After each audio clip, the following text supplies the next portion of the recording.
I had a post that's on Twitter where I just said, belief makes people perceive weakness as strength, and faith makes people seek out the company of other faithful people, other people who share their faith, because they only want to be around people who are weak in the same way that they're weak. They feel so threatened by anyone who actually does challenge their beliefs, or anyone who potentially might challenge their beliefs. And this is part of the self-selected obscurity of what cult groups do. Again, even if we're talking about a political group, a left-wing communist group, or a vegan group, or what have you. Getting real pragmatic for a second here. When I talk to people who are members of cults, or who are in a cult-like relationship, cult-like situation, the answers you get are complex and meaningful. Because these people have to justify to you, and they have to justify to themselves why the group they're a member of rejects the authority of, rejects, in a sense, the surveillance of a larger, church group. Now, of course, very often the reality is, well, we can't be members of a larger church group because they're going to ring alarm bells about either what's going on financially or sexually or doctrinally. They're going to say, look, you guys what you're doing here is madness, or it's hurting people. And of course, their answers may be, incoherent or magical. They may say, well, the founder of this group had a dream and saw some demons or angels and had a vision. And again, don't stop the conversation. You can't just say to them, doesn't that sound ridiculous to you? Because they're a cult member, it's not going to sound ridiculous to them. À-bas-le-ciel.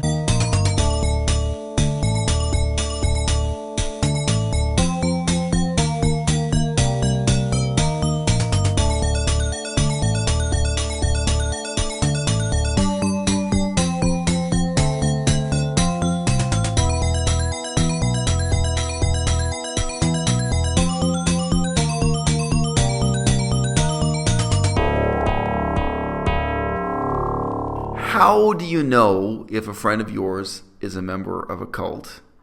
How do you know if a friend of yours is a victim of a cult mentality? You can put it that way. How do you define cults and cult-like thinking? This is a practical problem for most of us in our lives. Even if you just know a lot of members of your extended family, you probably know people who have, at one time or another, fallen into or fallen out of a cult-like beliefs. Is cult-like Scientology attitudes. a cult? I would say yes, but Scientology. I've got a sneeze coming on. How long has it been since I sneezed on camera? Maybe it'll pass. Scientology is an example. People who are sort of at the outer rings of Scientology, people who aren't, closely connected to the central organization, they may not be able to see the cult-like aspects of the organization. But yes, absolutely. I would say Scientology is a cult. And there are different academic disciplines that have a formal checklist for how they define a cult. And normally included in the criteria are how easy it is to leave, like whether or not they try to keep you, whether or not they cut you off from contact with family members who are hostile to the cult, family members who are outside of the cult, whether or not they have they train you in attitudes that demonize non-cult members so that you'll insulate yourself against voices of reason that'll get you to question cult dogma. There's this checklist, and normally pretty high on the checklist also is so-called financial abuse, meaning that the cult is extracting money from its followers. But of course, a lot of mainstream religions that are not considered cults, extract money from their followers. Now, for me in my life, I've dealt with, studied, looked at, and known people who are victims of cults within Buddhism, within modern Buddhism as it exists in the world today. And a lot of the rules and patterns for Western cults are kind of broken there. Buddhist cults are very, very different from Christian, Muslim, and Jewish cults. And most of the Western world, when you're talking about religion, that's what you're talking about. Christianity, Judaism, Islam, and then cult groups that more or less approximate these beliefs, that differ from them but are still derivative of them. And Buddhism is very, very different. And then beyond that, also I've had to take an interest in purely political cults. Cults where you have a cult-like mentality in a context that isn't ostensibly religious, doesn't present itself as a religion. And for sure, we've had discussion even on this channel, I think, of to what extent, for some people, the cult of Freely and Durian Rider, the cult of Raw Till 4, really was a cult-like experience. Maybe it checks off some of the boxes for some people. For the people who literally sold all the furniture in their apartment so they could sit on the floor and eat organic mangoes straight out of a wooden box, straight out of the wooden packing crate, the same way they saw Freely doing, on YouTube. It looks a little bit cult-like. But if you've got that long list of check marks, a lot of them are missing there too. I mean, for one thing, for sure, it's easy to leave. It's easy to leave any time. Maybe you're going to get Durian Rider cussing you out on YouTube, but it's you can leave whatever you're ready to leave for sure. You're not being trapped inside. For me, but dealing with this really, really broad range of cults and cult-like attitudes that for me definitely included far left-wing political cults, communist and crypto-communist cult-like groups. I really felt like the one crucial check mark, the one definition of what is a cult is when people lose the ability to make decisions for themselves, and it's an interesting criterion to put emphasis on, because of course you can lose that just across the internet, when you're not physically moving into a commune or moving into a compound, or the people from the cult aren't actually controlling your bank account or anything else in your life. But you can have a cult-like mentality where you really stop making your own decisions. You start looking to the cult leader to make the decisions for you. There was a gay guy I had on my channel. We did a interview discussion, and I remember he talked about on YouTube he felt like he was in a cult-like group of Durian Rider supporters, and the moment when it cracked for him was when Durian Rider made his announcement that his formal position was that being gay was a choice and that anyone could opt out at any time. And he went to these meetings with he had a group that he met with and the attitude of the other people in the group was, look, like it or not, this is now the party line. You have to support this or get out. And he started really questioning what was going on. But that's amazing, because again, it's just a group of people watching YouTube videos. And again, they start doing these imitative things. Without questioning it, they start doing long distance cycling. They start going to the gym. Maybe they start sitting on the floor instead of sitting on furniture. There are all these other kind of things rolled up in the package. The anti-medical science views, the anti-education views, all this live for your own pleasure. But then for this one guy, and I did talk to him for a couple hours or something, I forget, we just had that one conversation, but I remember it was really interesting hearing from his perspective how he had to sort of come to a stop and question what was going on in his life when he realized he was part of a circle of people who weren't doing the thinking for themselves. They weren't making that decision for themselves, And apparently that kind of cult-like mentality can arise in a totally secular setting, in a weight loss, and ecology setting, and it can arise in a ornate religious context and so on and so forth too. So if someone asked me, my girlfriend is not going to ask me this question. If someone were to ask me, why do people lose the ability to make their own decisions? I think the really obvious answer is because they want to.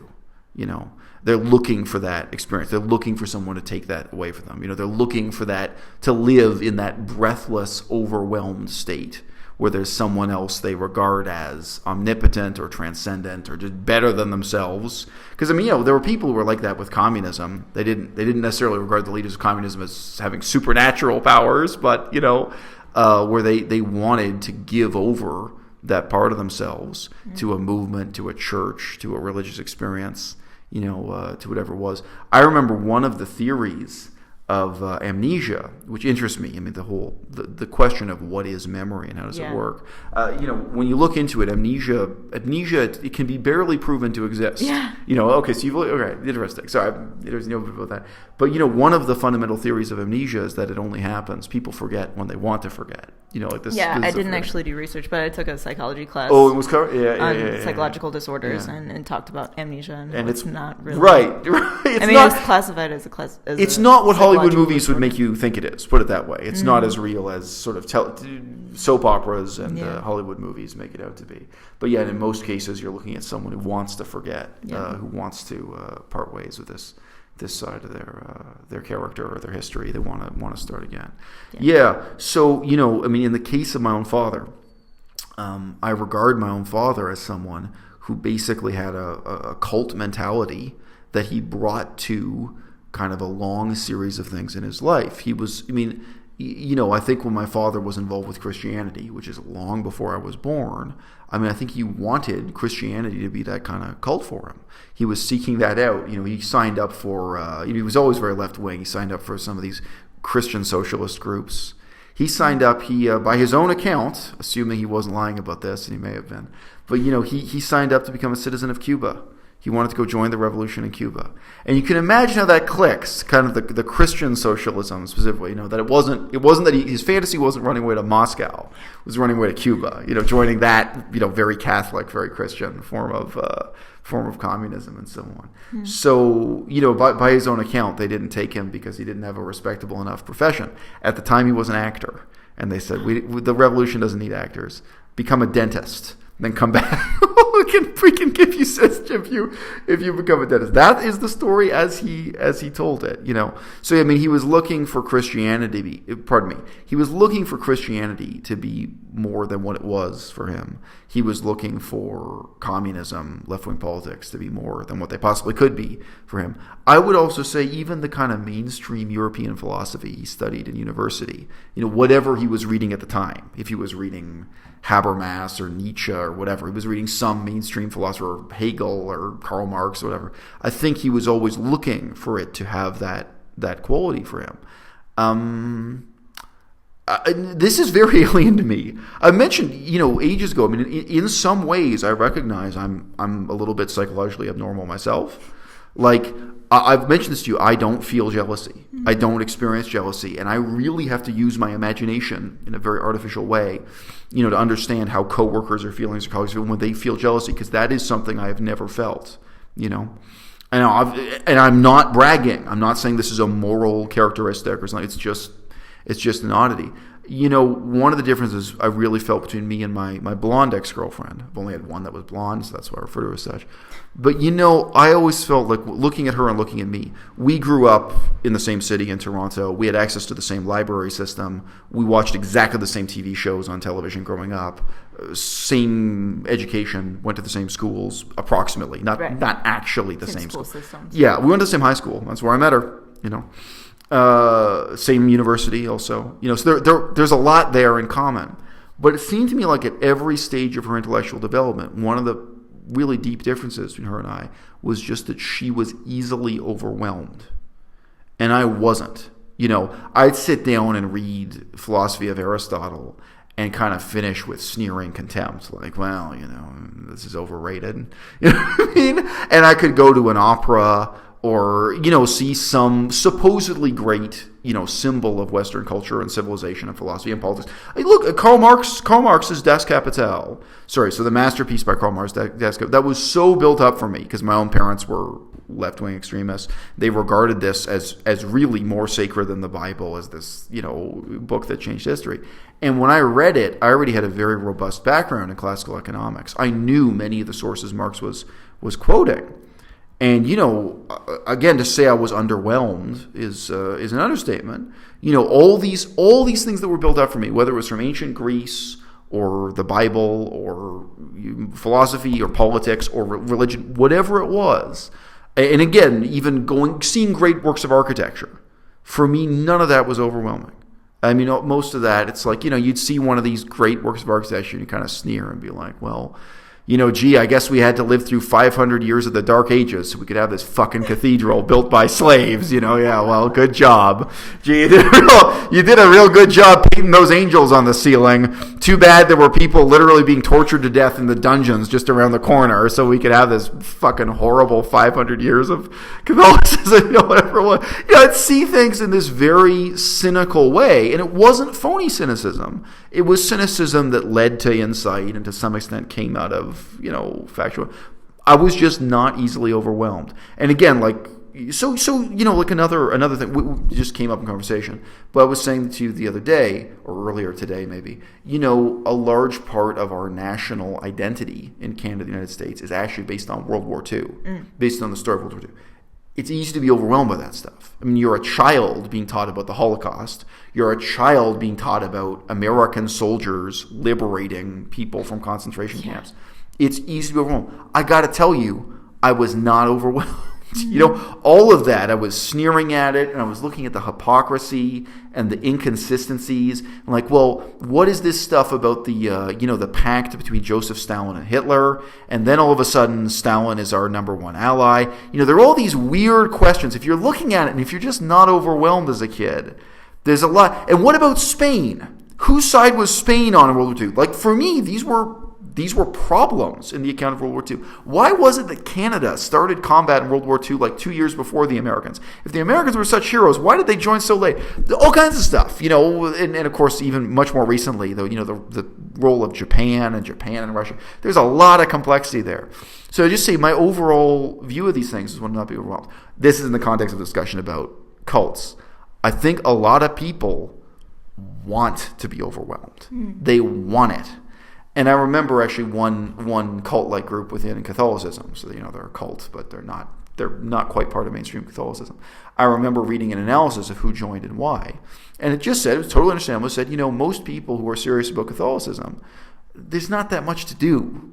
Like once you've kind of graduated, once you've gone through the basic rituals, these were people who were looking for something, within Catholicism that would be overwhelming and give them a sense of meaning and direction and purpose, and that the world was going to end, and a grand mission and some kind of overwhelming set of sentiments. Yeah.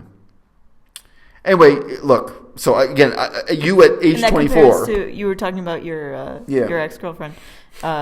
You said that she's easily just overwhelmed. Like I remember she would hear this history about World War II and think, wow, America's great, Canada's great. So I remember we once went inside a church together, her and I. And the church had done something slightly clever with the architecture, where they had moved forward. There's this grill, there's this set of bars that traditionally separated the priestly caste from the commoners. Oh. I forget the story. All these have technical terms in church architecture, and they had built the church so that those bars were actually up at the front, so you were being welcomed in. It was just an architectural jape. So it was neoclassical. This was fake historical architecture. And I remember, she looked at that. She thought it was such a beautiful gesture. There, she broke down weeping. Looking at the church architecture. Hearing a choir sing, rousing church music or something. She could break down weeping, and she could be overwhelmed by that kind of thing. Yeah. But sure, so I'm just. But politically, what you're saying is true too. I think it was basically impossible for her to think in an incisive way about what the Prime Minister of Canada and a certain Prime Minister had done in his career or had failed to do, or to think about what happened in World War II and what didn't happen, because elements of it were overwhelming, because the emotional narrative blots out the kind of rational narrative. Yeah. You know what I'm saying? Yeah. And again, maybe she's just wired that way, but maybe it's something she wants. Yeah. You know what I mean? You've seen me weeping watching Casablanca. Yeah. I'm not trying to get rid of that side of my character. I'm really happy that in my late 30s, I'm able to wallow in sentiment that way, in an appropriate time. What's the point of watching Casablanca? And for me, that is really political. It's because the movie Casablanca has this kind of weird political depth to it. It's set as Europe is falling apart and the Holocaust is unfolding and so on. Yeah. Sure. So, I'm not saying everyone should be a rational robot. I'm not saying that at all. No. I do see what you mean, how that could lend itself to a cult-like mentality. Right. Being easily overwhelmed by things, easily impressed by what somebody offers to you. Well, I think some people are seeking it out in direct action everywhere within veganism. Some people are seeking it out within movements of veganism. I just think whether or not the place you seek it is really offering you a cult-like experience, I think some people are. So I don't think I'm as cynical as. No, I'm cynical in a different way in that, I did see architecture, huge cathedrals when I was a really young child, when I was 10. I went to multiple different European countries and saw things, and there was on one trip. Anyway, sorry, you don't have to include this, but I was just thinking about it. I'm going to include it. I was just getting comments on YouTube saying you should talk more in the videos. But go on, yeah.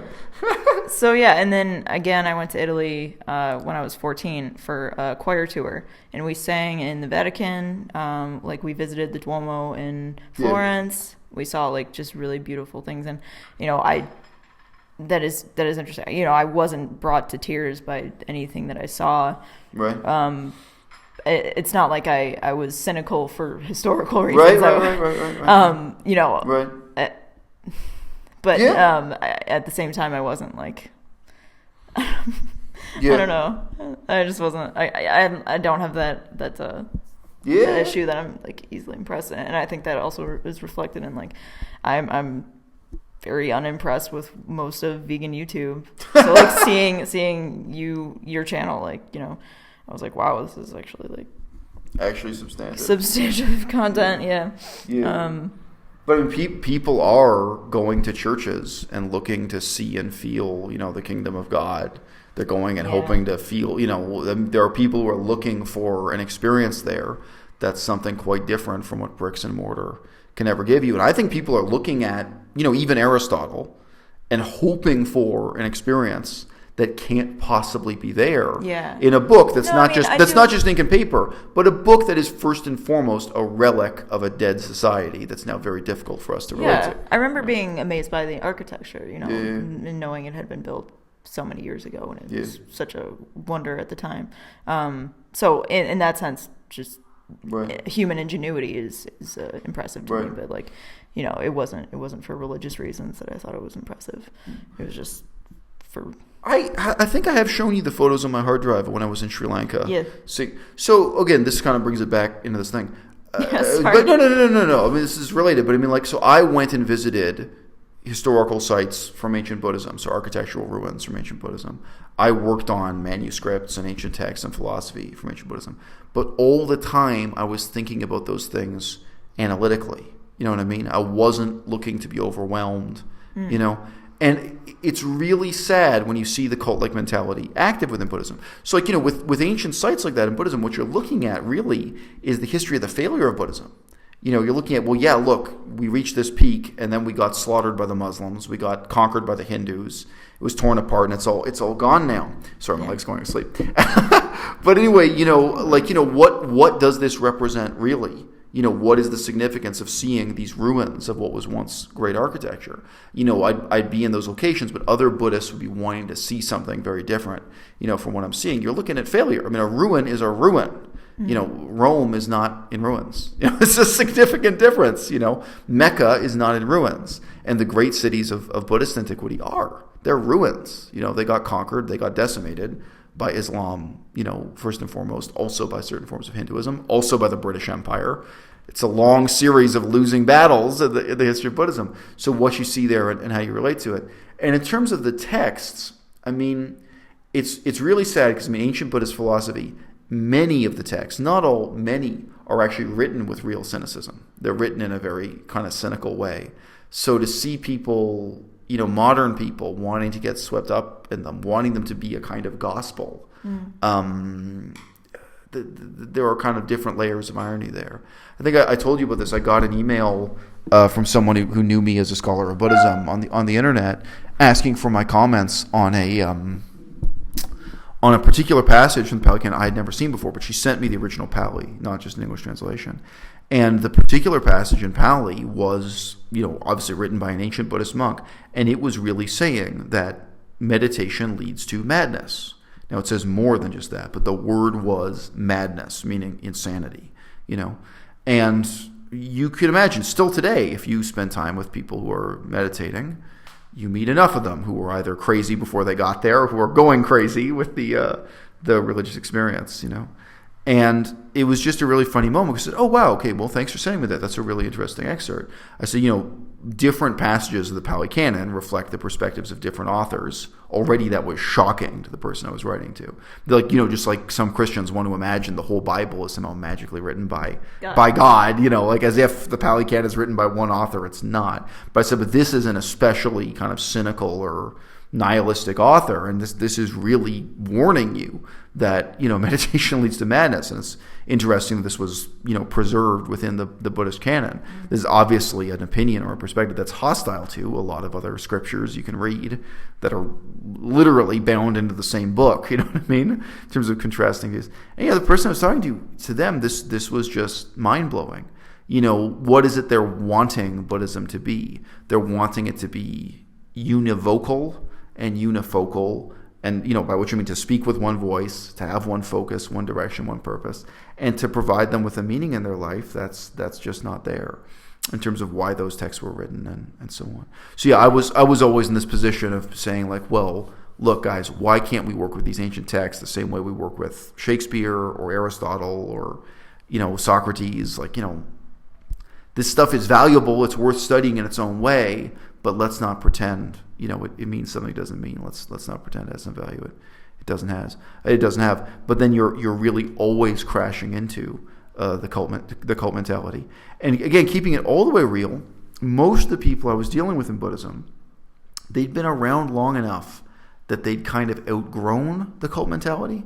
Like maybe 20 years earlier, when they first started to become a scholar of Buddhism, they were actually cult members. I knew cases of that, where they started off as members of a cult with a capital C, notorious cults that had, clandestine anal sex and financial abuse and the whole bit, because there are Buddhist monks who are closeted homosexuals. No, and they're not supposed to touch money.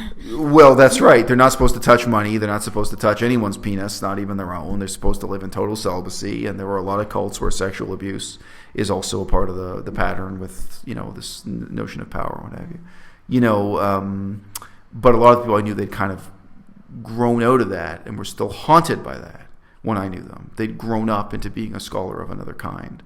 But then when you talk to them, you saw they had never really dealt with those skeletons in their closet, with how they got involved with Buddhism in the first place. And they never dealt with the contrast between what they know and understand now and what they had believed or wanted to believe, beforehand. So getting real pragmatic for a second here, when I talk to people who are members of cults, or who are in a cult-like relationship, cult-like situation, I ask a question which I've raised on this channel before, 200 videos ago in a very different context. One of the first questions I ask them is, okay, so your cult, your group you're a member of, why aren't you going to the local Anglican church? So if they're a member of a Christian cult, I ask them, why aren't you going to a mainstream Christian church? Now, if it was a Muslim cult, in parallel would be asking about Islam. I've raised this repeatedly in Buddhism when I'm talking to white people who don't have any answer for why they're part of a weird fringe group that I would either consider a cult or just have absolutely no legitimacy.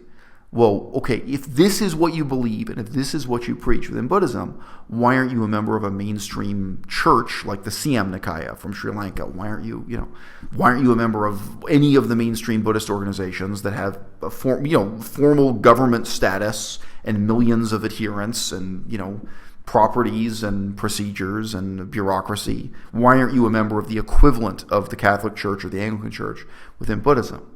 Now, I don't ask that as a simple, shallow rebuke.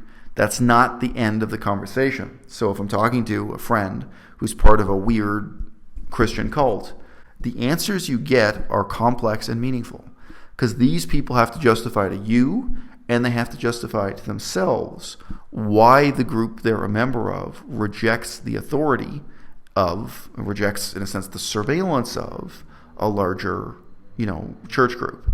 Now, of course, very often the reality is, well, we can't be members of a larger church group because they're going to ring alarm bells about either what's going on financially or sexually or doctrinally. They're going to say, look, you guys what you're doing here is madness or it's hurting people. They're going to raise that. And you might think I'm putting a lot of faith in the Anglican Church, but actually this is something I think the Anglican Church is, any of those mainstream groups are really accustomed to dealing with.